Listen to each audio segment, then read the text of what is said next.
A very common question with people that have cats is, are my cats fighting or playing? It can be really hard to tell sometimes because play could get a little rough with our kitties. Before we get into that, I'm going to need you to hit that subscribe button if you want to learn more ways to keep your cats happy, healthy, and living in harmony. In young cats and kittens especially, play is so important. It builds their confidence.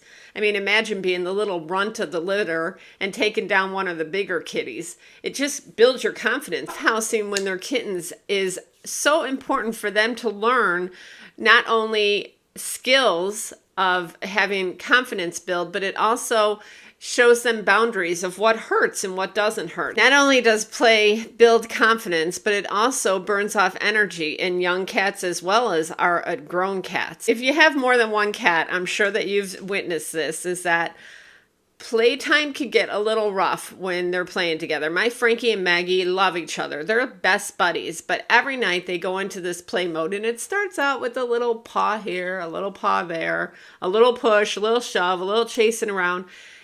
And then all of a sudden, the tails, it changes. You could actually see the tails are wagging like, oh, you want to do this? It's on. They're wagging their tail, and then you will see one of them jump on the other one and like bite the back, and the other one will meow, and the other one will hiss, and it's rough play. You need to let them do this. This is okay.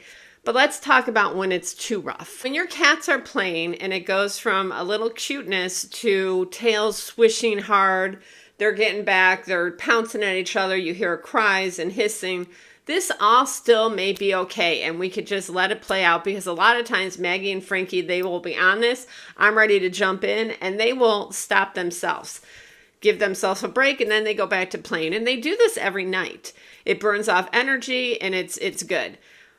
When do I get concerned? When does that rough play make a shift into a cat fight? This is what we need to look for. What can happen during the rough play is, one cat feels more threatened than they should, or the last pounce really hurt the cat, and so they're ready to fight. So when you see your cats all of a sudden back away from each other, kind of do that, I'm going to do kitty stances, back away, they start getting puffed up, their hair will puff up, they might arch their back, and they go back and they or else they're doing that. And some cats will get so nervous, they're like, when they're swallowing like this is a cat that is scared, that is under stress. This is when it's crossed a line, and this is when I like to stop it. Here's the thing with cat bites. Quick example, when I brought Maggie in, I had 5 cats at the time, and now we're just down to Frankie and Maggie, but I had this cat, Fats. And she did not like Maggie at all. So when Maggie came in, Fats was attacking her all the time. We get into these horrible fights. Well, then there was a shift in their hierarchy. And it went from Fats being the bully to Maggie being the bully. But the problem is that Fats was deaf. So she didn't know that Maggie was coming out to get her. One time, Fats was just walking past our bed. Maggie was stalking her under the bed, jumped out of the bed, attacked her. Fats was screaming like that scream like a baby, that broke it up. There was hair all over the place. At the time, I checked Fats all out and everything seemed fine. But what had happened was Maggie actually did pierce her skin.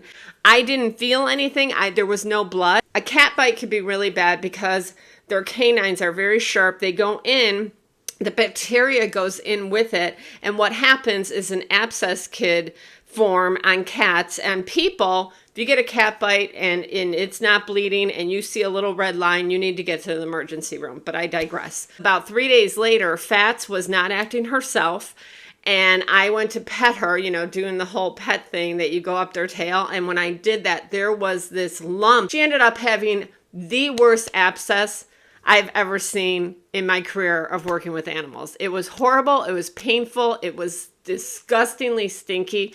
So this is the type of things that we don't want to happen when our cats are fighting. You do not want to go over when your cats are in this state of mind and pick one up. Even if it's the friendliest cat in the world, it is under stress. You do not want to pick it up because there's a chance you are going to get shredded. So what we do is we take a pillow, we take a blanket, we take something and just put it between them. Block them so that they don't see each other, and then kind of guide one away with maybe a wand toy, with a treat. Talk to it, in your kitty voice. Hi, come on, kitty, kitty, and break them up.